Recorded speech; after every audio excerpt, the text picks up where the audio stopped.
Merci beaucoup. Yves Médinger.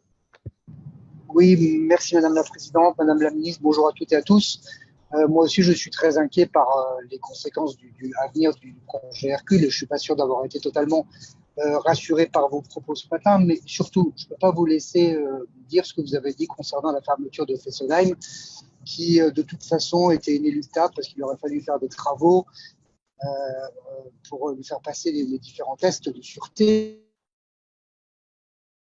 De Fessenheim a entraîné une indemnisation d'EDF à hauteur de 400 millions d'euros. Donc l'argent, il était là. Et ce qui est un comble, c'est qu'une partie, 17% de ces 400 millions d'euros, vont bénéficier à l'Allemagne qui était membre du consortium Fessenheim. Donc ça, c'est un premier point. Ensuite, je pense qu'il est prématuré de dire que la fermeture de Fessenheim n'aura pas de conséquences sur la production d'électricité et sur les risques que cela fait peser de rupture de production. On fera le point l'année prochaine et on verra bien. J'espère que ce ne sera pas le cas, mais j'en suis pas certain. Et au final, moi, je travaille beaucoup sur la mise en place la création d'une centrale hydrogène en méthanisation sur le territoire français. Les Allemands avancent beaucoup là-dessus. J'espère que vous nous aiderez à l'obtenir chez nous en France.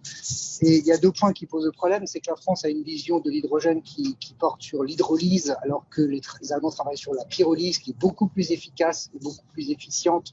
Et j'espère que ce ne sera pas à cause de ça qu'on n'obtiendra pas ce projet chez nous en France. Et le deuxième point, c'est moi j'ai pas mal de contacts avec des investisseurs, mais qui ont besoin d'une détermination du prix, ce qui aujourd'hui n'est pas le cas. Merci. Merci beaucoup. Adrien Quatennens. Est-ce qu'Adrien Quatennens est connecté? Bon, je reviens à vous plus tard. Elisabeth Toutu-Picard.